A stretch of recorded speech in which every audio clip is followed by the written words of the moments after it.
warahmatullahi wabarakatuh. Selamat pagi anak-anak semua. Bagaimana kabar kalian? Alhamdulillah kalian semua dalam keadaan sehat walafiat. Di sini Ibu dan rekan Ibu akan memperkenalkan diri terlebih dahulu. Nama Ibu Putri Amanda Pohan, dan rekan-rekan Ibu ada Ibu Desi Triana, Ibu Triarini Juris, Ibu Nurika Fahrunisa, Ibu Nurul Suci Parawita, Ibu Mailani Tasya, Ibu Haifatoni, dan Bapak Rahmat Hidayat Lubis. Di sini Ibu dan Bapak Rahmat akan menjelaskan materi mengenai komponen ekosistem. Tetapi sebelum itu, Ibu akan memberikan tujuan pembelajaran pada materi kita hari ini, yaitu untuk mengetahui komponen ekosistem, untuk mengetahui jenis-jenis ekosistem, dan untuk mengetahui daur hidup hewan. Untuk mengefektifkan waktu, Ibu akan mempersilakan Ibu Desi Triana untuk menjelaskan materi yang pertama. Tetapi sebelum itu, marilah kita berdoa menurut agama kita masing-masing. Mari dimulai. Doa selesai. Kepada Ibu Desi dipersilahkan untuk menjelaskan materi yang pertama. Baik, terima kasih kepada Ibu Putri Amanda Pohan yang sudah memberikan saya waktu untuk menjelaskan tentang komponen ekosistem.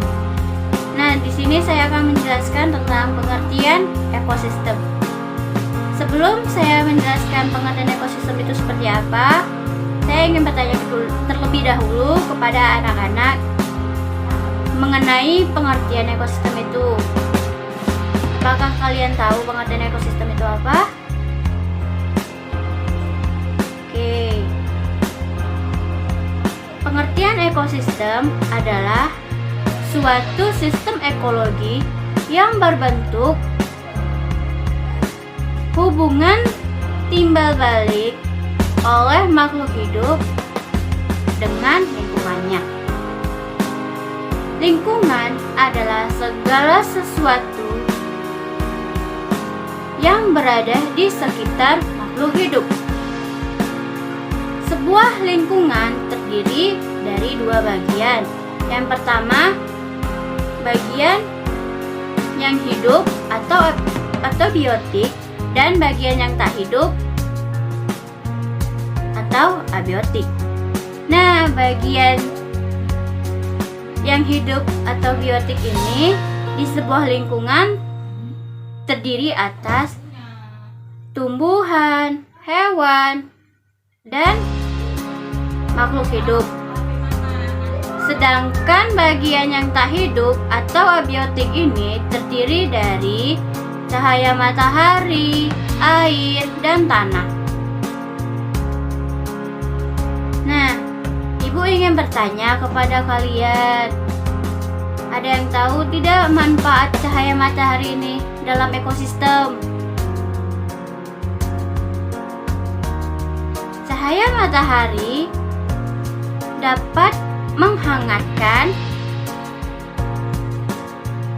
air, udara, dan tanah agar mencapai suhu yang sesuai dengan kebutuhan hidup untuk makhluk hidup.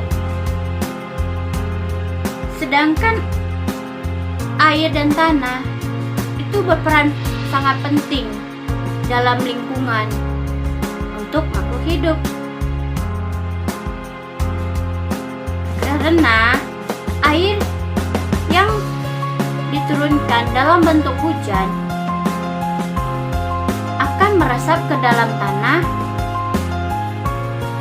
dan dapat dimanfaatkan oleh tumbuhan yang hidup di atas tanah tersebut.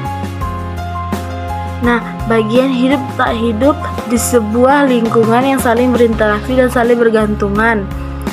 Jadi ekosistem itu adalah sebuah interaksi yang dibuat antara makhluk hidup dan benda tidak hidup di dalam sebuah lingkungan yang saling bergantungan dan saling membutuhkan satu sama lainnya.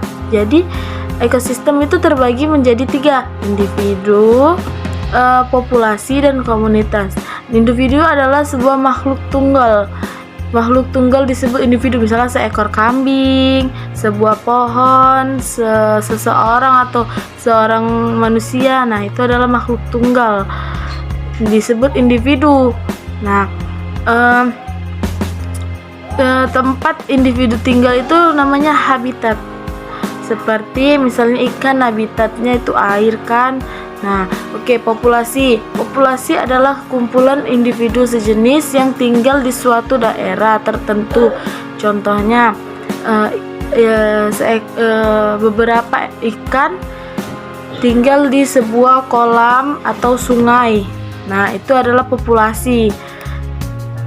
Selanjutnya, komunitas. Komunitas adalah populasi makhluk hidup di suatu daerah tertentu. Contohnya komunitas padang rumput,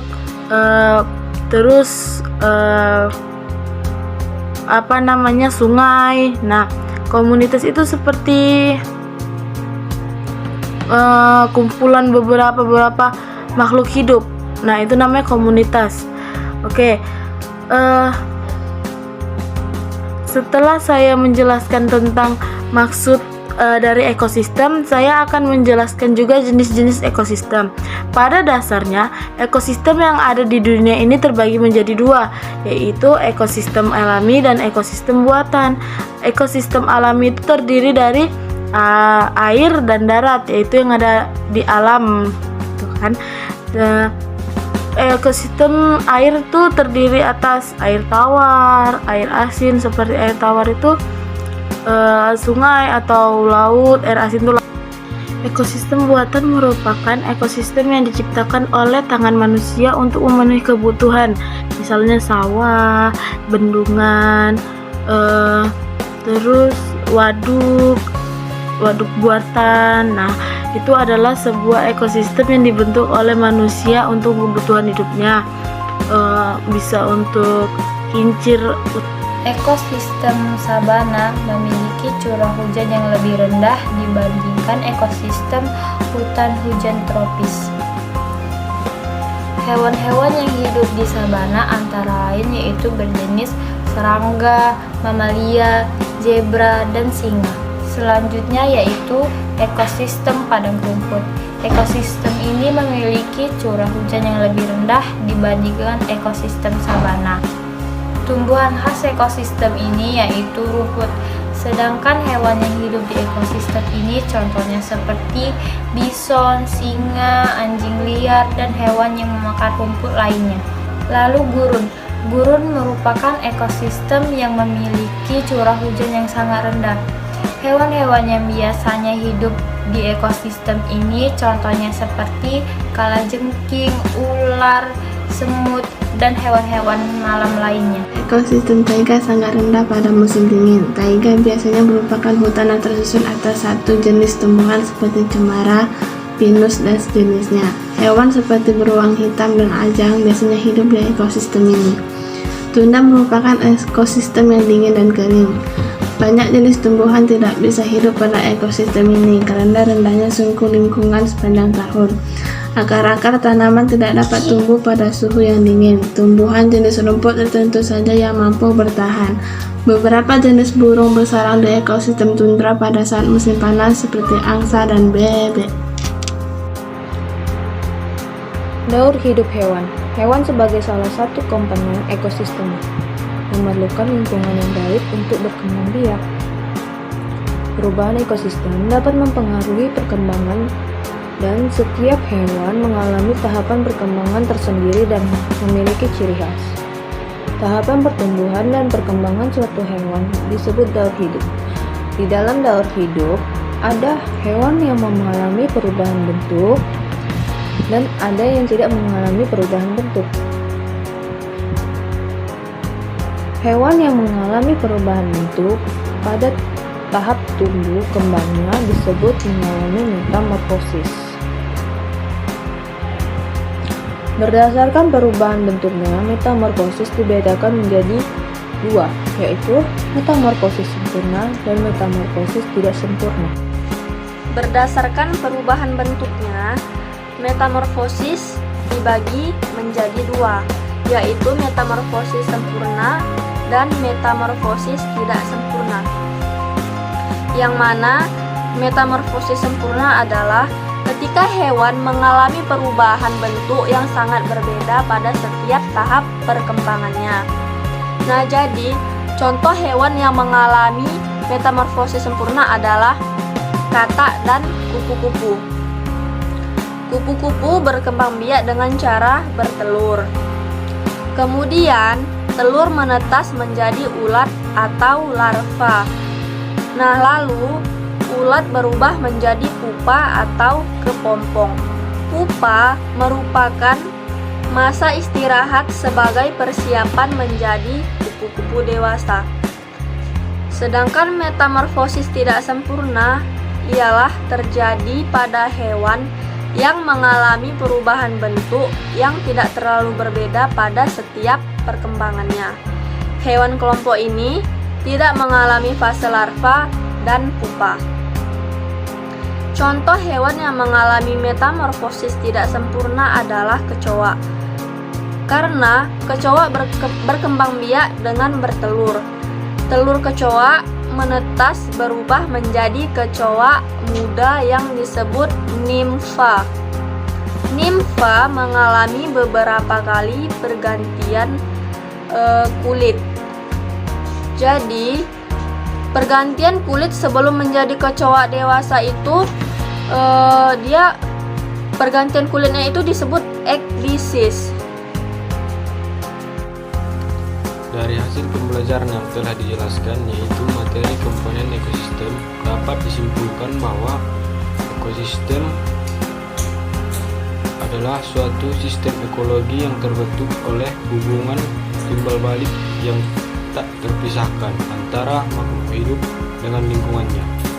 Ekosistem biasanya dikatakan juga suatu tatanan kesatuan secara utuh dan menyeluruh antara segenap unsur lingkungan hidup yang saling mempengaruhi, dan setiap makhluk hidup pasti ada dalam suatu bentuk ekosistem. Baiklah, sebelum kita menutup pembelajaran kita, marilah kita berdoa kepada Allah Subhanahu wa Ta'ala agar apa yang kita pelajari hari ini menjadi ilmu yang bermanfaat untuk kita semua. Berdoa dimulai.